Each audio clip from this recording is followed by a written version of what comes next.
তো সেখানে আল্লাহু আকবার স্লোগান দেওয়াতে, নারাই তাকবীর বলাতে চেয়ারম্যান সাহেব স্টেজে দাঁড়ায় গেলেন আমার সামনে। আমি স্টেজে বসে আছি, বক্তব্য দিচ্ছি, চেয়ারম্যান সাহেব দাঁড়িয়ে শ্রোতাদেরকে ধমক দিয়ে বলছেন, এই কেউ স্লোগান দেবেন না, আল্লাহু আকবার বলবেন না। এই দিনগুলো আমরা ভুলি নাই, সব মনে আছে আমাদের। কড়ায় গন্ডায় এর হিসাব নেওয়া হবে, একটাকেও ছেড়ে দেওয়া হবে না। আবু জেহেলের নাতি পুতিদেরকে একটাকেও ছাড়া হবে না ইনশাআল্লাহ। ওরা জয় বাংলা স্লোগান শোনাতে শোনাতে আমাদের বাচ্চাদেরকে মুখস্থ করায় ফেলেছে। আমার ছোট্ট বাচ্চা 4 বছর বয়স ঘরের মধ্যে একদিন বলতেছে, জয় বাংলা জিতবে এবার নৌকা। কোত্থেকে শিখেছে এটা? কয় বাবা এই যে সব সময় মাইকে এগুলো বাজে সামনে দিয়ে, শিশু বাচ্চা তো মুখস্থ করে ফেলেছে। তোমরা জয় বাংলা শোনাতে শোনাতে আমাদের বাচ্চাদেরকে মুখস্থ করে ফেলেছিলে, আর আমাদের আল্লাহু আকবার বলতে গেলে কলেজায় আগুন লাগতো। আরে বাবা, আল্লাহু আকবার বললে তো নরেন্দ্র মোদীর কলেজায় আগুন জ্বলার কথা, তোমার জ্বলে কেন? এর দ্বারা প্রমাণ হয় নরেন্দ্র মোদী শুধুমাত্র ইসলামের ক্ষতি একা করে নাই, তোমরা নরেন্দ্র মোদীর নাতিপুতিরাও ইসলামের 12টা বাজিয়ে ছেড়েছিলে। নরেন্দ্র মোদী এবং ওদের নাতিপুতিদের দিন শেষ, কোরআন সুন্নাহর বাংলাদেশ। আগামীর বাংলাদেশ ইসলামের বাংলাদেশ, আগামীর বাংলাদেশ কোরআন সুন্নাহর বাংলাদেশ।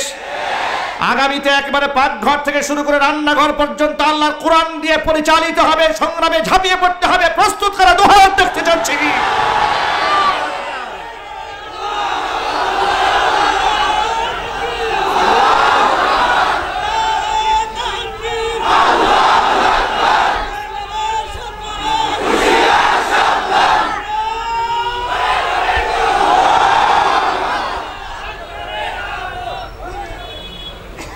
আমি আল্লামা মামুনুল হক হাফিজাহুল্লাহকে নিয়ে লাইভ দিয়েছিলাম। ওরা আমার নামে থানায় অভিযোগ করেছে যে এই লোক হচ্ছে, মাদানী হুজুর হচ্ছে মামুনুল হকের পাপের সাক্ষী। উনি সস্ত্রীক রিসোর্টে যাবেন না জঙ্গলে যাবেন, সেটা তার ব্যক্তিগত ইস্যু ছিল। এটা নিয়ে তোমরা তামাশা করেছিলে। তোমরা যে সেঞ্চুরি করেছো সেই ইতিহাস কিন্তু আমরা ভুলে যাইনি। জাহাঙ্গীরনগর বিশ্ববিদ্যালয়ে তোমরা সেঞ্চুরি করে মিষ্টি বিতরণ করেছিলে, ইতিহাস আমাদের জানা আছে। সুতরাং আমাদেরকে নিয়ে আর নাড়াচাড়া, তোমাদের দিন তো শেষ হয়ে গেছে অলরেডি। কিন্তু এখনো দেখি নেতা কর্মীরা দেশ বিদেশ ঘুরে বেড়ায় চোরের মতো, আর পাতি নেতারা ফড়িংয়ের মতো লাফায়। ফেসবুকে এদের আস্ফালন দেখলে মনে হয় এদের কোনো গার্জিয়ান নাই, এদের দিমাগ নষ্ট হয়ে গেছে। এদেরকে বলবো, মাসুদ ভালো হয়ে যাও। কথা বলে না ভাই? এদের কি বলবো? মাসুদ ভালো হয়ে যাও। কি ভালো হওয়ার দরকার আছে না নাই? ভালো না হলে ভালো বানাবার ব্যবস্থা আছে না? ইনশাল্লাহ বলেন, আল্লাহ কবুল করেন। আলহামদুলিল্লাহ আলহামদুলিল্লাহি নাহমাদুহু ওয়া নাস্তাঈনুহু ওয়া নাস্তাগফিরুহু ওয়া নু'মিনু বিহি ওয়া নাতাওয়াক্কালু আলাইহি ওয়া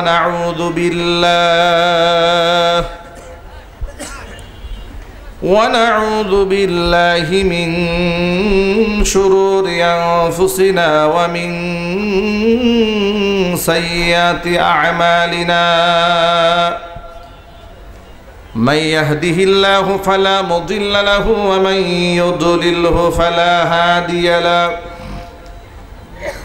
ওয়া নাশহাদু আন লা ইলাহা ইল্লাল্লাহু ওয়াহদাহু লা শারীকা লাহু ونشهد أن سيدنا ونبينا وحبيبنا وشفيعنا ومولانا محمدا عبده ورسوله الذي أرسله بالحق بشيرا ونذيرا وداعيا إلى الله بإذنه وسراجا منيرا أما بعد فأعوذ بالله من الشيطان الرجيم بسم الله الرحمن الرحيم وما كان لمؤمن ولا مؤمنة إذا قضى الله ورسوله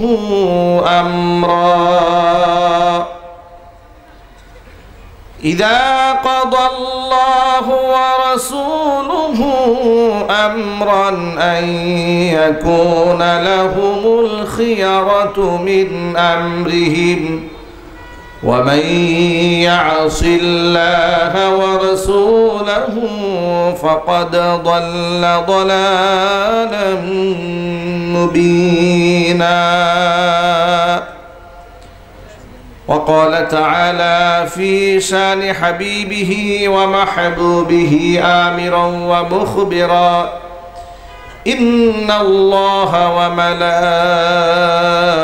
وملائكته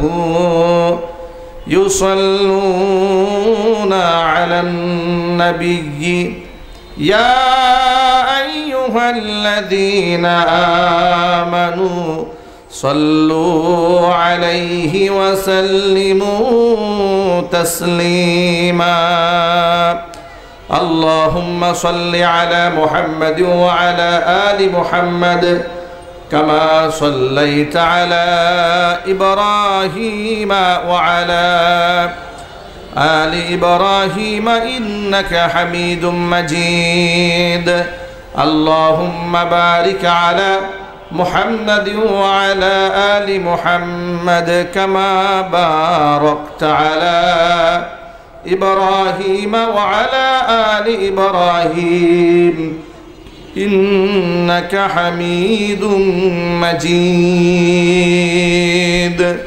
محبته زبان ছেড়ে দিয়ে সকলে মিলে কিছুক্ষণ জিকির করুন লা ইলাহা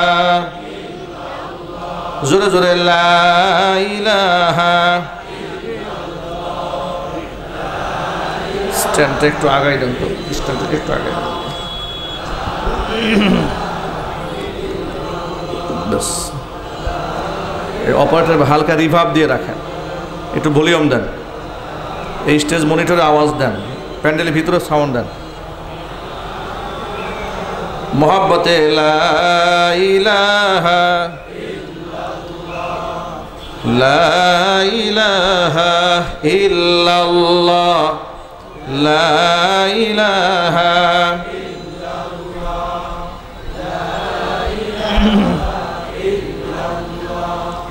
লা ইলাহা ইল্লাল্লাহ লা ইলাহা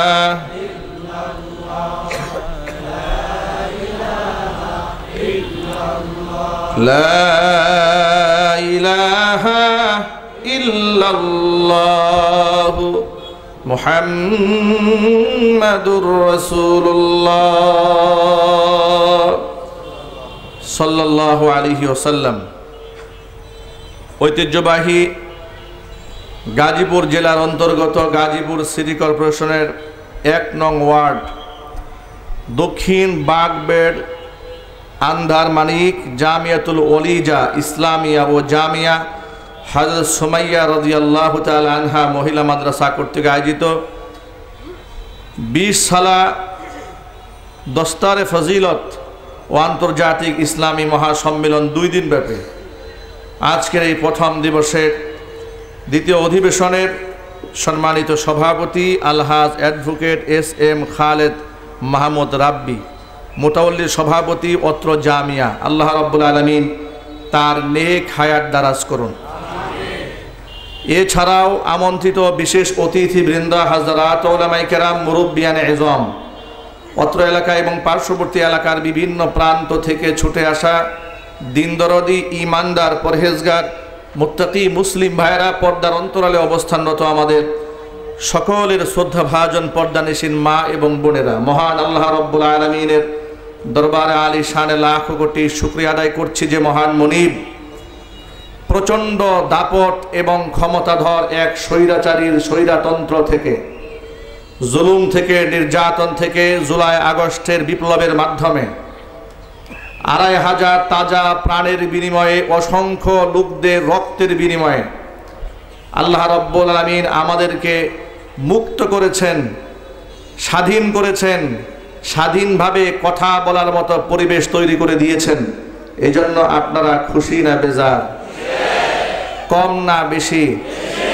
উচ্ছ্বসিত কণ্ঠে, খুশি মনে, মন প্রাণ উজাড় করে আল্লাহ পাকের শেখানো ভাষায় শুকরগুজার করছি। জবান ছেড়ে দিয়ে সকলে একযোগে বলছি আলহামদুলিল্লাহ। রব্বানা লাকাল হামদ হামদান কাসীরা তাইয়িবান মুবারাকান ফীহি। রব্বানা লাকাল হামদু কামা ইয়ানবাগি লিজালালি ওয়াজহিকা ওয়া আযীমি সুলতানিকা। আল্লাহ রাব্বুল আলামিন দুদিনব্যাপী ইসলামী মহাসম্মেলনকে কবুল করুন। জামিয়াতুল ওয়ালিজা ইসলামিয়া ও জামিয়া হযরত সুমাইয়া রাদিয়াল্লাহু তাআলা আনহা মহিলা মাদ্রাসাকে আল্লাহ তাআলা কিয়ামত পর্যন্ত কবুল করুন। মাদ্রাসা দ্বয়ের সমস্ত হাজাত আল্লাহ তাআলা তার গায়বে খাজানা থেকে মিটিয়ে দেন।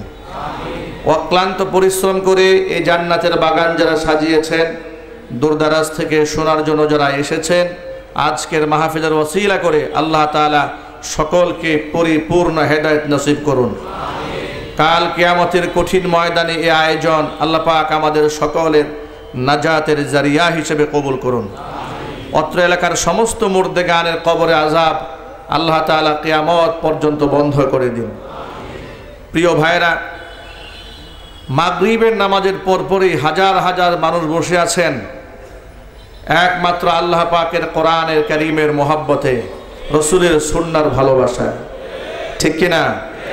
কোরআনে কারীমের আকর্ষণ মানুষকে ঘরে থাকতে দেয় না। কোরআনে কারীমের আকর্ষণ মানুষকে ঘর ছাড়া করে দেয়, বাড়ি ছাড়া করে দেয়। কোরআনে কারীমের আকর্ষণে মানুষ হাসি মুখে ফাঁসির কাস্টে ঝুলতে জানে।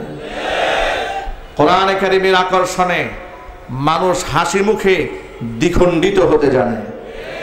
এই কোরআনে কারীমের মোহাব্বত দিয়ে আল্লাহ আমাদের অন্তরকে আলোকিত বানায় দেন। সকলে একটু চিৎকার দিয়ে বলুন আল্লাহুম্মা আমিন।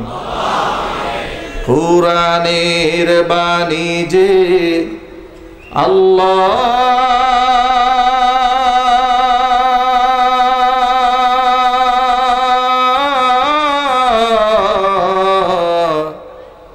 আমাকে করেছে ব্যাকুল,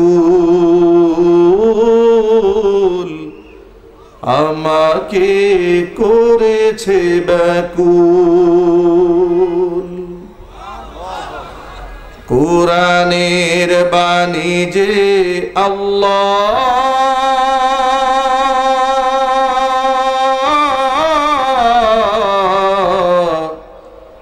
আমাকে করেছে ব্যাকুল,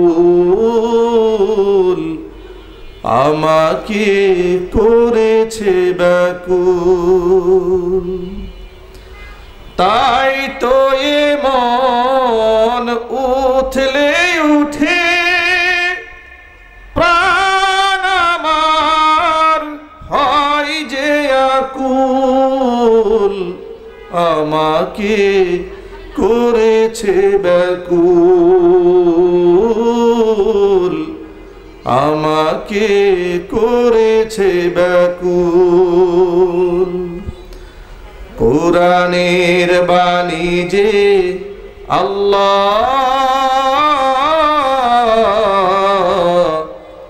আমাকে করেছে ব্যাকুল, আমাকে করেছে ব্যাকুল। সকল যুগের মানুষ জানে কি মহিমা আল কুরআনে। সকল যুগের মানুষ জানে কি মহিমা আল কুরআনে। এমন মধু পেয়ে হে আল্লাহ, এমন মধু পেয়ে হে আল্লাহ, চিনতে কি কেউ করে ভুল, চিনতে কি কেউ করে ভুল। কোরআনের বাণী যে আল্লাহ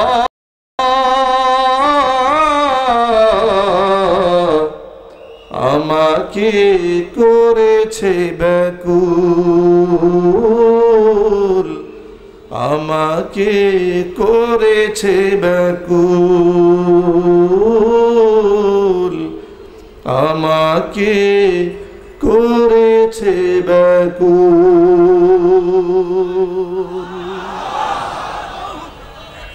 কোরআনে কারিমের ব্যাকুলতায় আপনাদেরকে শীতের রাতেও ঘরে থাকতে দেয় নাই, ঠিক কিনা বলেন?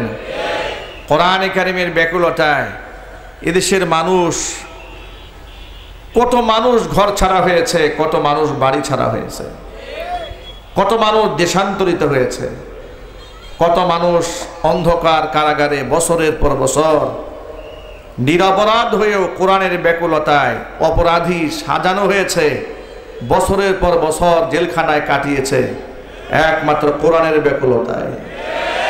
কথা বলতে হবে, ঠিক কিনা জুড়ে বলেন? সেই দরদ নিয়ে আজকে আমরা এখানে বসেছি। ইনশাআল্লাহ এই ব্যাকুলতা আল্লাহর কাছে মঞ্জুর হবে।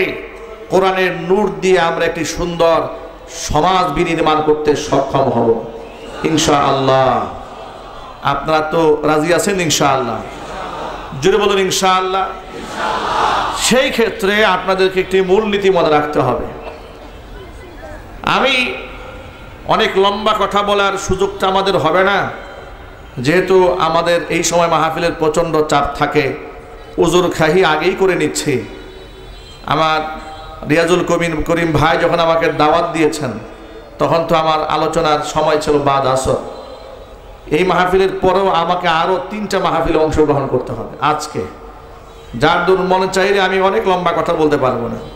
আমি মোটা দাগের কিছু কথা, আমি যেহেতু খুব ক্লিয়ার কথা বলতে পছন্দ করি, মোটা দাগের কথাগুলো আমি বিগত জীবনেও বলেছি, আজকে বলবো ইনশাআল্লাহ। সবাই একটু জোরে বলতে হবে ইনশাআল্লাহ। এই অপারেটর ভাই, তোমার ডান পাশে মাইক্রোফোন কাজ করে না? হ্যাঁ, ডান পাশে মাইক্রোফোন কিন্তু কাজ করে না। হ্যাঁ, তাহলে এটা বসে রাখছো কেন? এটা কেবলই সমস্যা, এটা খোলা, এটা মানে কাজ করবে না। কেবল চেঞ্জ করতে সময় লাগবে, এই জন্য এই সাইডে আওয়াজ হয় না। এই বক্সগুলোতে একটু আওয়াজ বাড়াই দেন, তাহলে একটু বাড়াই, সাউন্ড বাড়াই দেন। প্রিয় ভাইরা আমার, আমরা কোরআনের ব্যাকুলতা নিয়ে এসেছি। আমরা কোরআনের ব্যাকুলতা অন্তরে ধারণ করে আমরা কোরআনময় জীবন গড়ব, কোরআনময় সমাজ গড়ব, বলুন ইনশাআল্লাহ। এটা তখনই বাস্তবায়ন করা সম্ভব হবে যখন আল্লাহ এবং আল্লাহ রসুলের প্রতি আমাদের সন্তুষ্টির মাত্রা এত বেশি হবে, আল্লাহর পক্ষ থেকে ফয়সালা যা হয় সেটাই হাসি মুখে মানতে হবে। নবী করিম সাল্লাল্লাহু আলাইহি সাল্লাম তো বলেছেন, আজাবান লি আমরিল মুমিন, ইমানদারের বিষয়টা খুব আশ্চর্যজনক একটা বিষয়। ইন্না আমরাহু কুল্লাহু লাহু খায়রুন, ইমানদারের সব বিষয় তার জন্য কল্যাণকর হয়ে যায়। সুবহানাল্লাহ বলেন। আচ্ছা, একজন মানুষের জীবনে কি সব কিছু ভালো হয় নাকি? ভালো হয়, কিন্তু রাসূল বলছেন ইমানদারের জীবনে যা কিছু হয় সব কল্যাণকর হয়। আল্লাহর হাবিব ব্যাখ্যা করে বলছেন, ইন আসাবাতহু সাররাউ শাকারা ফাকানা খায়রাল্লাহ, যদি তার জীবনে কোনো ভালো কিছু সাধিত হয় তাহলে সে শুকরিয়া আদায় করে, এটা তার জন্য কল্যাণকর হয়ে যায়। ওয়া ইন আসাবাতুহু দাররাউ সাবারা ফাকানা খায়রাল লা, আর যদি তার জীবনে কোনো বালা মুসিবত আসে সে হতাশ হয় না, নিরাশ হয় না। সাবারা, সে ধৈর্য ধারণ করে। ফাকানা খায়রাল লা, মুসিবতটাও তার জীবনের জন্য কল্যাণ বয়ে আনে। জোরে বলেন সুবহানাল্লাহ। ইমানদারের জীবনে সুখ কল্যাণ বয়ে আনে, দুঃখ কল্যাণ বয়ে আনে। সুখ কেমনে কল্যাণ বয়ে আনে? সুখ প্রাপ্তির পরে, নিয়ামত প্রাপ্তির পরে সে শুকরিয়া আদায় করে, এটা তার জন্য কল্যাণ করা হয়। দুঃখ কি করে কল্যাণ বয়ে আনে? যদি তার দুঃখ আসে, কষ্ট আসে, মুসিবত আসে, এরপরে সে সবারা, সে ধৈর্য ধারণ করে, হতাশ হয় না, নিরাশ হয় না। প্রিয় ভাইরা, ইমানদারের জীবনে কি হারাবার কোনো ভয় আছে? আরো যদি বলেন, হারাবার তো কিছু নাই। যদি আমি মরেও যাই তো শহীদ হব, জিন্দা থাকলে আমি গাজী হব। তা আমার জীবনের চাইতে মূল্যবান তো আর কিছু নাই। একটা মানব জীবনে তার নিজের জানের চাইতে মূল্যবান কিছু আছে নাকি? তো সেই জীবনটাও যদি সঁপে দেওয়া হয় তাতেও তো তার লস হওয়ার কিছু নাই। আবার যদি বেঁচে থাকে এতেও তার লস হওয়ার কিছু নাই। কারণ হচ্ছে যতদিন বেঁচে থাকবে আল্লাহর নিয়ামত প্রাপ্ত হবে, আর সে শুকরগুজার বান্দাদের কাতার তালিকায় তার নাম উঠে যাবে। যদি বলতে হবে আল্লাহু আকবার। আমি আপনাদের সামনে মহাগ্রন্থ আল কোরআনের হাজার হাজার আয়াতের ভেতর থেকে সূরাতুল আহজাবের 36 নম্বর আয়াতে কারিমা আমার খুতবার মধ্যে তেলাওয়াত করেছি। আমার তিলাওয়াতকৃত আয়াতটি হিফজুল কোরআন কপির মধ্যে 22 নম্বর পড়ার 2 নম্বর পৃষ্ঠার একদম শুরুতেই আয়াতটি লিখিত আছে। আপনারা খুললেই আয়াতটা পাবেন। আল্লাহ পাক এই আয়াতের মধ্যে বলেছেন, ওয়ামা কানা লিমুমিনিন ওয়ালা মুমিনাতিন, কোনো বিশ্বাসী পুরুষ কিংবা নারীর অধিকার নাই। কোন ব্যাপারে? ইদা কাদাল্লাহু ওয়া রাসূলুহু আমরান, আমি আল্লাহ কিংবা আমার রসুল যদি কোনো ব্যাপারে কোনো মতামত দিয়ে ফেলে, রায় দিয়ে ফেলে, সিদ্ধান্ত দিয়ে ফেলে, তাহলে আমি আল্লাহর সিদ্ধান্ত আমার রসুলের সিদ্ধান্তের মধ্যে এসে আইয়াকুনা লাহুমুল খিয়ারাতু মিন আমরিহিম, নিজেদের পক্ষ থেকে তারা একটা মতামত ব্যক্ত করবেন, পছন্দ অপছন্দের কথা ব্যক্ত করবেন। সিদ্ধান্ত হয়ে যাওয়ার পরে এমন কোনো রাইট, এমন কোনো অধিকার, এমন কোনো পারমিশন, এমন কোনো অনুমোদন কোনো ইমানদার বান্দা বান্দির জন্য নাই। কারণ হচ্ছে আল্লাহ এবং আল্লাহ রসুলের সিদ্ধান্ত ইমানদারদের জন্য শিরোধার্য। মুমিন জীবনের সবচাইতে ভালো সিদ্ধান্ত আল্লাহর পক্ষ থেকে যেটা আসে, তার চাইতে দামি কোনো সিদ্ধান্ত কি মানুষ নিতে পারবে? একটু জোর আওয়াজে বলতে হবে, নিতে পারবে না? নিতে পারবে না। একটু উদাহরণস্বরূপ বুঝেন আপনারা, আল্লাহ তাআলা নারীদের জন্য পর্দার বিধান দিয়েছেন। আল্লাহ সুবহানাহু ওয়া তাআলা মদ খাওয়া হারাম করেছেন, জুয়া খেলা হারাম করেছেন। আল্লাহ পাক 5 ওয়াক্ত নামাজ বাধ্যতামূলক করেছেন। আল্লাহ পাক সুদী লেনদেন হারাম করেছেন, সুদ ভিত্তিক অর্থনীতি হারাম করেছেন, যাকাত ভিত্তিক অর্থনীতি চালু করে দিয়েছেন। সুবহানাল্লাহ পড়েন। মানব জীবনে কল্যাণকর যা আছে সব আল্লাহর পক্ষ থেকে আল্লাহই ফয়সালা করে দিয়েছে। বান্দার দায়িত্ব হচ্ছে হাসি মুখে আল্লাহ এবং রসুলের সিদ্ধান্ত মেনে আমল করা। কোনো ব্যক্তি যদি এই ক্ষেত্রে আল্লাহ এবং রসুলের মতামতকে বাদ দিয়ে মাইয়াসিল্লাহ ওয়া রাসূলা, এই ক্ষেত্রে মাসিয়াত উল্লেখ করা হয়েছে। আল্লাহর মতামত, রসুল্লাহর মতামত বাদ দিয়ে কোনো ব্যক্তি যদি নিজের মতামতকে প্রাধান্য দিয়ে ভিন্ন রাস্তা গ্রহণ করে, এটা হবে অবাধ্যতা। আল্লাহ এবং রসুলের অবাধ্যতা করে যদি কোনো ব্যক্তি ভিন্ন পথ অবলম্বন করে, ফাকাদ দাল্লা দালালাম মুবিনা, ব্যক্তি সুস্পষ্ট গোমরা হয়ে যাবে। আমি আপনাদেরকে ছোট্ট করে প্রশ্ন করতে চাই, আপনারা জবাব দেবেন। আমরা কি গোমরা হতে চাই? আরো জোরে বলুন। আমরা সঠিক পথে পরিচালিত হতে চাই। আল্লাহর হাবিব কোরআন সম্পর্কে বলেছেন, ইন্না হাদাল কুরআনা সাবাবুন, কোরআন এমন একটা রশি, তরফুহু বিআইদিল্লাহি ওয়া তরফুহু বিআইদিকুম, এই রশির এক প্রান্ত আল্লাহর হাতে, আরেক প্রান্ত বান্দা তোমাদের হাতে। লাং তাদিল্লু ওয়া লাং তাহলিকু বাদাহু আবাদা, কোশ্চিনকালেও তোমরা বিভ্রান্ত হবে না, হক থেকে বিচ্যুত হবে না, তোমরা ধ্বংসপ্রাপ্ত হবে না, যদি কোরআন নামক রশিটাকে মজবুতভাবে আঁকড়ায় ধরে রাখতে পারো। তোমাদের পদস্খলন হবে না, ধ্বংসপ্রাপ্ত হবে না। শর্ত একটা, কোরআনকে অবলম্বন বানিয়ে রাখতে হবে। আল্লাহ পাক যেন কোরআনে কারীমকে অবলম্বন বানিয়ে রাখার তৌফিক দান করেন। জোরে কোন আল্লাহুম্মা আমিন। এই আয়াতটি নাজিল হওয়ার একটা প্রেক্ষাপট আছে, যেটাকে তাফসীরের ভাষায় শানে নুজুল বলা হয়, মানে আয়াত নাজিল হওয়ার প্রেক্ষাপট। কেন আল্লাহ পাক এই আয়াতটা নাজিল করলেন, এর একটা ঘটনা আছে।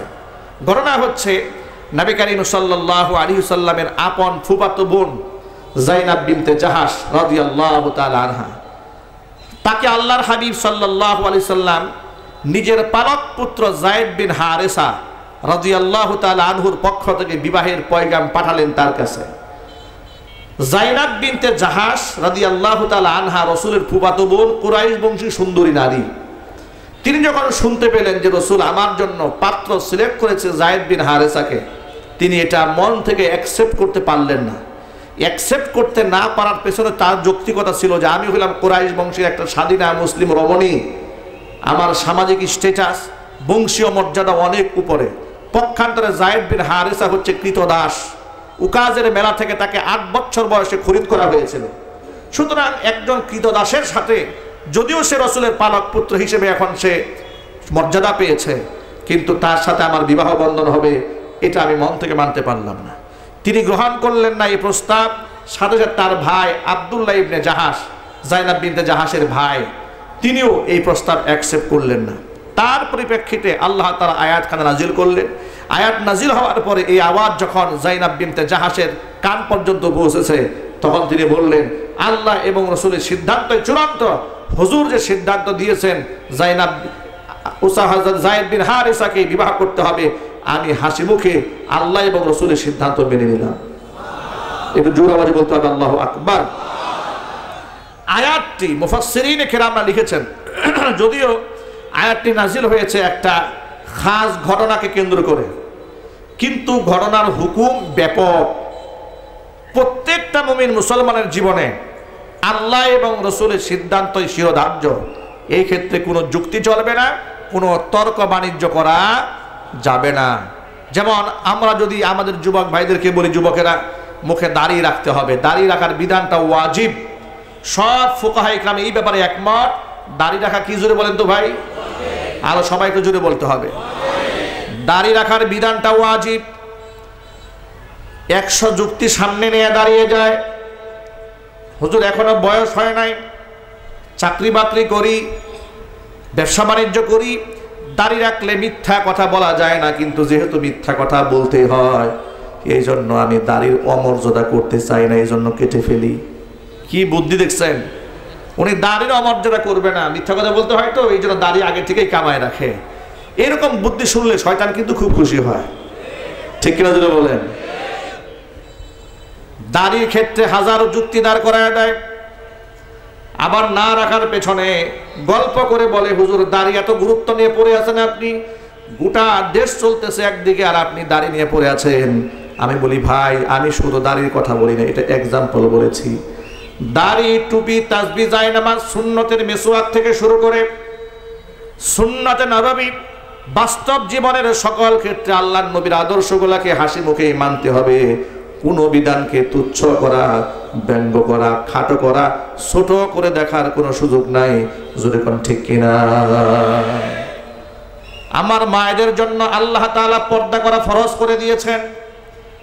নবী করিম সাল্লাল্লাহু আলাইহি সাল্লাম বলেছেন, সালাসাতুন ক্বাদ হারামাল্লাহু আলাইহিমুল জান্নাহ, 3 শ্রেণীর মানুষের জন্য জান্নাত আল্লাহ হারাম করেছেন। 1 নাম্বার হচ্ছে মুদমিনুল খামর, যারা মদ্যপান করে তাদের জন্য আল্লাহর জান্নাত হারাম। 2 নাম্বার হচ্ছে ওয়াল আকু, পিতা মাতার অবাধ্য সন্তান যারা, তাদের জন্য আল্লাহর জান্নাত হারাম। 3 নাম্বার ওয়াদাইয়ুসুল্লাযী ইউকিররু ফি আহলিহিল খাবাস, ওই দাইয়ুস পুরুষ, যে দাইয়ুস পুরুষ তার অধীনস্থ নারীদেরকে অশ্লীল কাজে দেখার পরেও সে প্রতিবাদ জানায় না, অন্যায়ভাবে চলাফেরা করার পরে বাধা সৃষ্টি করে না, এমন পুরুষের জন্য আল্লাহর জান্নাত হারাম। জোরে কর নাউজুবিল্লাহ। এখন যদি পর্দার কথা বলা হয়, যুক্তি দেখায় বলে হুজুর ধর্মীয় গোঁড়ামিটা একটু বাদ দেন, ধর্মান্ধতা বাদ দিয়ে দেন। দেখুন আমাদেরকে ধর্মান্ধ বলে বামপন্থীরা। আমি আপনাদের অত্যন্ত বিনয়ের সাথে প্রশ্ন করি, আপনারা বলুন তো, যারা ধর্মীয় জ্ঞান রাখে, ধর্ম পালন করে, মান্য করে, তারা ধর্মান্ধ নাকি যারা জানে না তারা ধর্মান্ধ? ধর্মান্ধতা কাকে বলে? ধর্মের ব্যাপারে অন্ধ, ঠিক কিনা বলেন? যারা ধর্মীয় জ্ঞান রাখে না তারা ধর্মান্ধ হতে পারে। ধর্মীয় জ্ঞানে যারা সমৃদ্ধ, ধর্মের জ্ঞানে যারা আলোকিত, যাদের জীবন ওহীর নির্দেশনায় পরিচালিত, তারা কখনো অন্ধ নয়, তারা আলোকিত মানুষ, ঠিক কিনা বলেন? ধর্মান্ধ তারা যারা ধর্মের কোনো বালাই যাদের জিন্দেগিতে নাই, চুরি, ডাকাতি, মিথ্যা, জেনা, বদমাশি, খুন খারাপি, ধর্ষণ, রাজধানী, অজস্র অপকর্মে যারা গোটা জীবনটাকে ডুবিয়ে রেখেছে, তারাই হচ্ছে আসল ধর্মান্ধ। চোর নিজের চুরি কখনো স্বীকার করে না, অন্যের উপর চাপিয়ে দিতে চায়। এই জন্য ক্ষুধাদ্রোহী এবং ধর্মান্ধরা আলেমদেরকে ধর্মান্ধ বলতে চায়। আমরা যখন ধর্মের ব্যাপারে ইসলামের শরীয়তের কথা জাতির সামনে উপস্থাপন করি, তখন তারা আমাদেরকে উল্টা টিটকারি দিয়া বলে এরা ধর্মীয় গোঁড়ামির মধ্যে আছে। একবিংশ শতাব্দীতে এসে ধর্মের নামে এত বাড়াবাড়ি চলে না। হিজবুত তাওহীদের মহিলারা রাস্তাঘাটে পত্রিকা বিক্রি করে, এমনকি বর্তমানে তারা অনলাইনে সোশ্যাল মিডিয়াতে খুব সুন্দর করে সেজেগুজে বিভিন্ন পণ্য বিক্রি করে, একেবারে সিনেমার নায়িকাদের স্টাইলে। যদি আপনি বাধা দেন, ওরা আপনাকে বলবে ধর্মীয় গোঁড়ামি ভালো নয়। কথা বুঝতে পেরেছেন? ওরা আপনাকে বলে ফেলবে ধর্মীয় গোঁড়ামি ভালো নয়। আমি আপনাকে এখন হাদিস থেকে প্রমাণ দেব, পর্দার ব্যাপারে আল্লাহর নবীর সিদ্ধান্ত চূড়ান্ত। আল্লাহর নবী, আপনারা একটু বলেন তো হুজুর কি গোঁড়ামি করেছেন? ইমানি প্রশ্ন, একটু জোরে বলবেন। আল্লাহ রসুল গোঁড়ামি করেছেন? আল্লাহ রসুলের চেয়ে ইনসাফ এই পৃথিবীতে আর কেউ করতে পারবে? তিনি তার স্ত্রীদের পর্দার ব্যাপারে কত কঠোরতা আরোপ করেছেন লক্ষ্য করেন। উম্মে সালামা রাদিয়াল্লাহু তাআলা আনহা হাদিসের